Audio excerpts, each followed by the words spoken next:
இனிய என் உறவுகளுக்கு இனிய என் வணக்கங்கள். இந்த பதிவில் பார்த்திங்கன்னா, பெருமாளுடைய அம்மா யார்?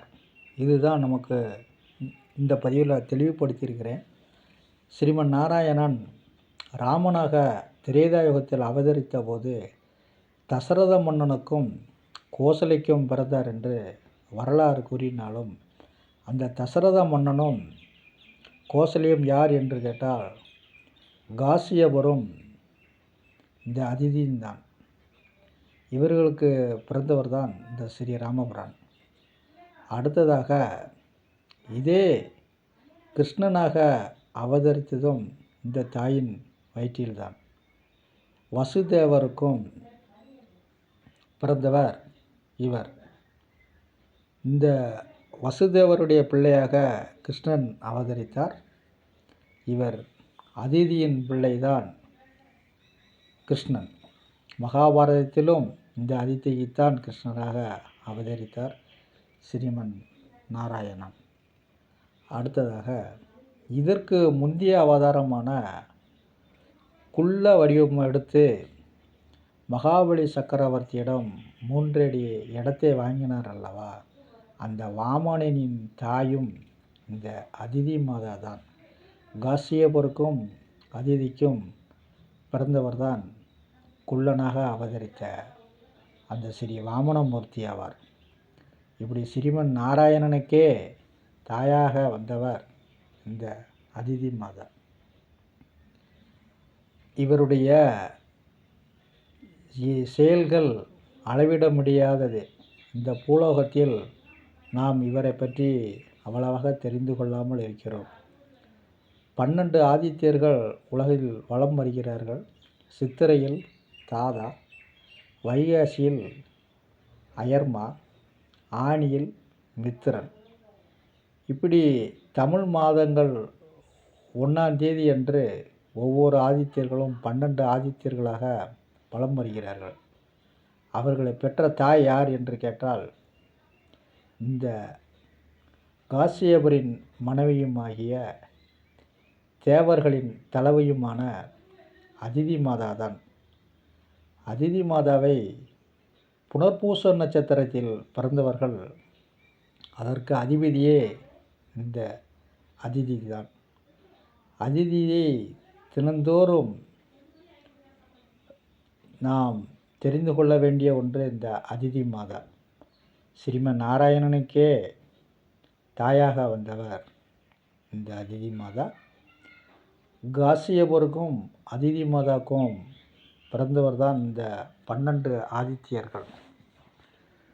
இவர் தேவேந்திரனின் தாயும் ஆவார்.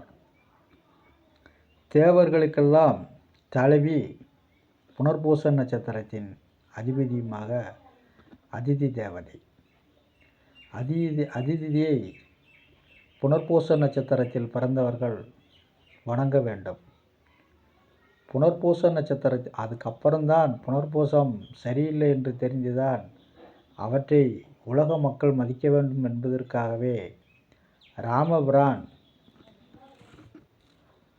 அவதரித்தார் அந்த நட்சத்திரத்தில்.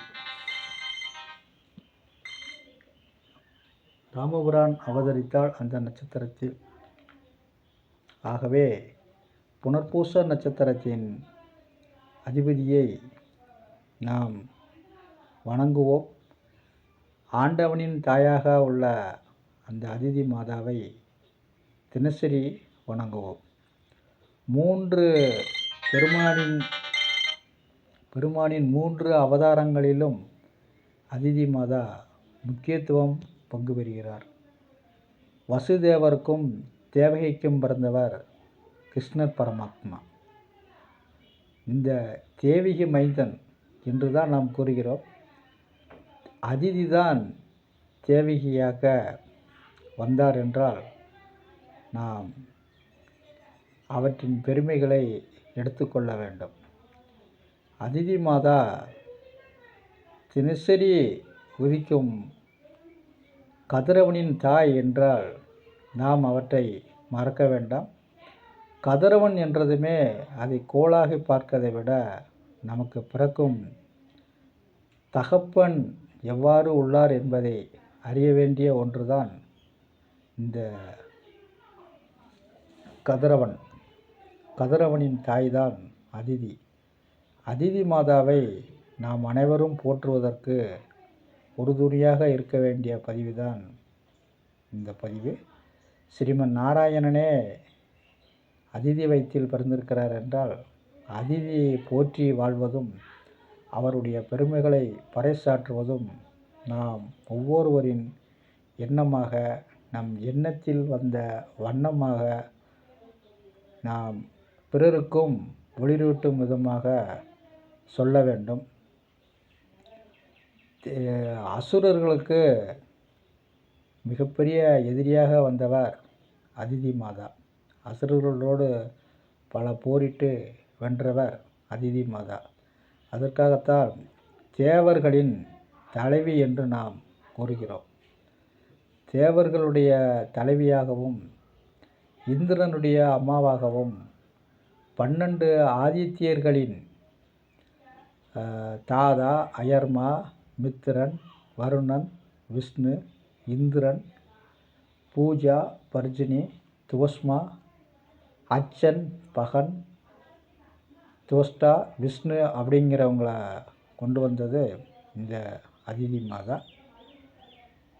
அதிதி மாதாவை நாம் தினந்தோறும் வணங்குவோம். 12 ஆதித்யர்களுக்கும் தாய் காசியபரின் மனைவியாக இந்த அதிதி மாதா. அதிதியை எல்லோரும் போற்றுவதற்கு உறுதுணையாக இருக்க வேண்டிய இந்த பதிவை பிறருக்கும் பகிர்வோம். அதிதியை போற்றுவோம். புனர்பூச நட்சத்திரத்தில் பிறந்தவர்கள் கண்டிப்பாக அதிதி படத்தை வீட்டில் வைத்தும் மனதில் வைத்தும் வணங்க வேண்டிய ஒரு கட்டாயம் இந்த அதிதி தேவதைக்கு உண்டு. புனர்பூசத்தில் பிறந்த அனைவருமே அதிதியின் அருளாசி பெறுவார்கள்.